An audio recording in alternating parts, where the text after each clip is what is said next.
66. The Death of an Age and Its Faith. Chalcedon Report number 56, April the 2nd, 1970.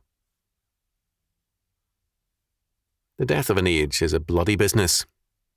Men, disillusioned with the promises of their faith, yet unwilling to surrender them, strike out at everything in rage and in frustration. Like a rudderless ship, the civilization loses its direction and is driven by events instead of driving through them. Today, in the last days of humanism, as men steadily destroy their world, it is important for us to understand the meaning of the times and act in terms of that knowledge. The humanists, in their blindness, celebrate the death of God, when it is, in fact, the death of humanism and their own funeral that they are racing to in their heedless course. Humanism is dying because its faith is false and its promise is bankrupt. Let us examine that faith in order to understand more clearly its failure. First of all, humanism presupposes a faith in man, even to insisting on the basic goodness of man. This idealistic affirmation comes in conjunction with the assumption that evil is not in man, but rather in his environment. Change the environment, and you thereby change man, it is held. As a result, humanistic sociology and politics are rigorously environmental.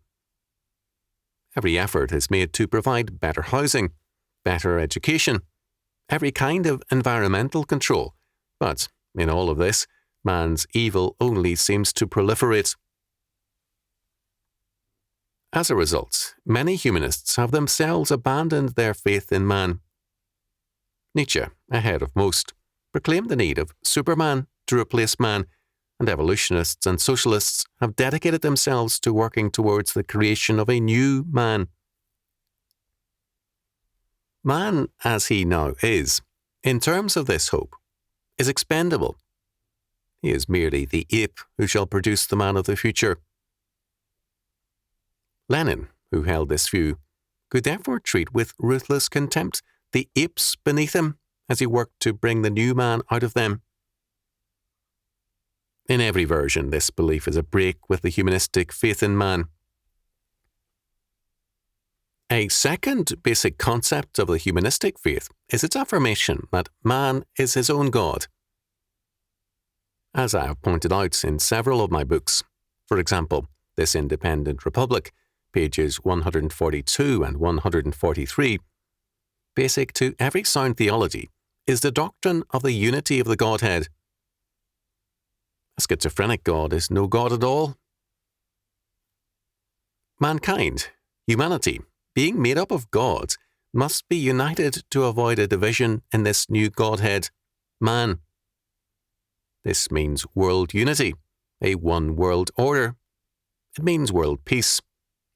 For the Godhead must not be at war with itself. Ironically, this faith has led to what has been called perpetual war for perpetual peace. To demand the unity of all men is the essence of total imperialism. The result is total warfare. The peace lovers are history's greatest warmongers. Worldwide interventionism to effect world peace has characterized the policies of the Soviet Union, the United States, the United Nations, and others. Granted their presuppositions, all are, quote, sincere, end quote, but sincerity does not mean either truth or justice. Moreover, man without God ends up as a man without man, unable and unwilling to live at peace with anyone, and unable to live at peace with himself. The existentialist Sartre has stated the modern mood bluntly. Hell is other people. If every man is his own God, knowing or determining for himself what constitutes good and evil, then every man is at war with any limitation upon himself imposed by other men or by a state. Hell, then, is logically other people, and the humanistic faith in man as his own God becomes history's major impulse towards suicide. The satanic temptation, Genesis chapter 3 verse 5, thus becomes the counsel of death to men and nations. The third basic doctrine of the religion of humanism is the belief in equality. See again This Independent Republic, page 140. Equality is a concept of the age of humanism, with its respect for the authority of science, transferred from the realm of mathematics and applied to man. The results have been devastating. 2 + 2 = 4 is a valid concept and a necessary abstraction. Such abstractions are important tools. In dealing with board feet of lumber, all cut to size and graded, such abstractions work. But the richness and variety of man cannot be expressed by abstractions. 2 Africans and 2 Englishmen do not equal 4 Americans, or vice versa. The equation mark now becomes an absurdity. Who are these 8 men, and what are their talents? Are they saints of God, or are they apostates, criminals, or good citizens? One may be a plumber, and the other a concert violinist. The plumber may be more important to you today than the violinist tonight. Each has their place, their function, and the term, quote, equality, end quote, is irrelevant to it. It imposes an abstract mathematical judgment in an area where a vast variety of considerations must govern. But we are governed today by the politics of equality. To challenge the doctrine is in bad form, although everyone is troubled and society in an uproar over the unrealistic attempts to enforce an abstraction onto the concrete facts of life.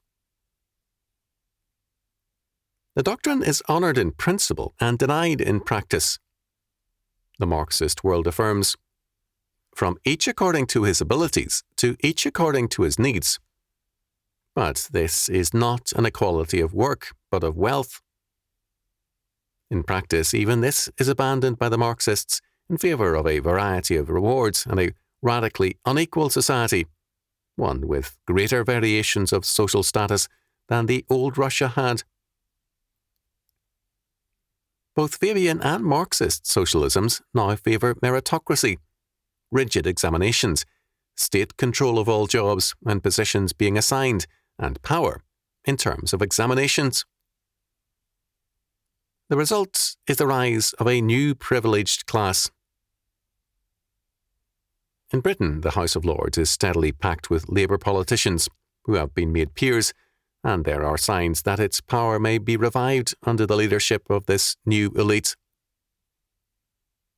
The equalitarians end up by asserting, as in Orwell's Animal Farm, that some animals are more, quote, equal, end quote, than others. Whether it is the peasants of Russia or the Negroes of America, the most rebellious and angry people, the most disillusioned members of equalitarian society are those who have been, quote, made equal, end quote, by acts of state. They know that they have been defrauded, and their impulse becomes revolutionary. The fourth basic concept of the religion of humanism is its belief in the inevitability of progress. This is a secularized version of the belief in providence. Humanism, by denying God, has depersonalized history. The world and its events are no longer the plan and handiwork of a personal, sovereign God. They are the products of anonymous, impersonal social forces. These impersonal forces, with planning man now guiding its own evolution, are supposed to ensure not only progress, but more rapid progress. The result is, as Robert L. Heilbronner in The Future as History has termed it, a, quote, philosophy of expectations, end quote. In terms of humanism, mankind should now be moving rapidly into a paradise on earth. In the 1920s and 1930s, teachers and professors often waxed lyrical in portraying the golden age which scientific planning would usher in. Today, the most intelligent of humanism's children are most in revolt against its failure to deliver on its promises. According to Kenneth Keniston, in the November 1969 Yale Alumni magazine, the students involved in campus protests are usually the most intelligent of the campus. One study finds that the best way to predict whether a college will have anti-war protests is to count the number of national merit scholars in the freshman class. Furthermore, protesting students have been shown again and again to be an elite within each college and university, more privileged in background, more academically successful, more socially concerned than their less active classmates. It is partly for this reason that student unrest concerns us profoundly.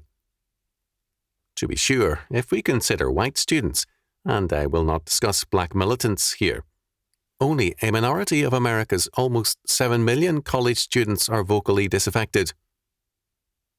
Yet, if this minority is selectively drawn from the future leaders of our society, does this fact not threaten the continuity of our culture? It does indeed, and the continuity of humanistic culture is being destroyed by its own bitter and disillusioned sons. The destruction is also written into humanistic culture at every turn. Because of this belief in the inevitability of progress, men can believe that progress will come inevitably after destruction. Destroy the past, clear the ground, and progress is inevitable. This is basic to the revolutionary mentality. This scientism is described by Ortega y Gasset in The Revolt of the Masses as a new form of barbarism. Such a barbarian, quote, believes that civilization is there in just the same way as the earth's crust and the forest primeval, end quote. As a result, this barbarian destroys in order to advance, because the destruction supposedly speeds up progress. The more revolutionary humanism becomes, the more it is suicidal. Fifth, the basic saving institutions of humanism, that is, its church or temple, or state and school, both today are morally bankrupt. The implicit anarchism in all humanism makes man hostile to the state. It is always a hated establishment to him, a restraint on his freedom to be his own God. Whatever form the state takes, it displeases humanistic man. Very consistently, some leaders on the New Left now call for perpetual revolution as the only answer. The school is also bankrupt. The mathematical dream of equality is especially absurd when applied to education, which is the process of differentiation, analysis, and understanding, not a massive levelling of ideas and facts. Education is thus in growing chaos, and it cannot improve on humanistic terms. Nothing is more ridiculous than a, quote, save our public schools, end quote, movement. In its origin, the public school movement was socialistic and humanistic, and it cannot be otherwise. It is a state agency for state purposes, and its basic premise is the state's right to control and educate the child. The public school movement is bankrupt, and it is dying. Humanism is dying, if not dead. Living with a corpse is no pleasant matter. It does not require documentation to tell us that a corpse is far gone. The answer to our problem lies elsewhere, not in documentation on death, but in reconstruction for life. Humanism is dead, but the triune God lives and rules, sovereign over all. There must be reconstruction, godly reconstruction. Let the dead bury the dead. The living have work to do. All things shall be made new. New schools, new social orders, new institutions, renewed family life. In every area, the principle of godly reconstruction must be applied. Defensive warfare is a mistake. It leaves the initiative to the enemy. Those who are content to protect the past die with it. Our calling is to offensive warfare, to subdue the earth, and to exercise dominion over it. Genesis chapter 1, verses 26 to 28. This is what it means to be a man, created in the image of God. Remember, dominion does not belong to a mouse. Some years ago, J. Allen Smith, by no means a conservative, wrote as follows in The Growth and Decadence of Constitutional Government, 1930. The basic conception of the old political order was not the divine right of kings, but the sovereignty of God. The assumed divine right of the temporal ruler was not an essential part of this doctrine. Divine sovereignty, as envisaged in the Christian theory of the world, was simply a conception of God as the ultimate source of authority. Direct human intermediaries, such as Pope or King, were purely adventitious features of this belief. This belief in God's sovereignty meant also the rule of law. As Smith continued, supreme, unlimited power had no place in the political thought of the early constitutionalists. All human authority was conceived to be limited. The ultimate sovereignty of God precluded the idea that any human authority could be unlimited. Precisely. And because today the sovereignty of God is denied, the sovereignty of man and the state is affirmed. It is useless to rail against the present trend if we are a part of it, and unless we affirm the sovereignty of God in every aspect, we are, to all practical intent, affirming man and his humanistic order. In other words, you have already taken sides, and you had better know it. You are either working for the crown rights of King Jesus, or for the crown claims of humanistic man. You cannot logically affirm the rule of law, moral principles, and old-fashioned virtues without affirming the sovereignty of God.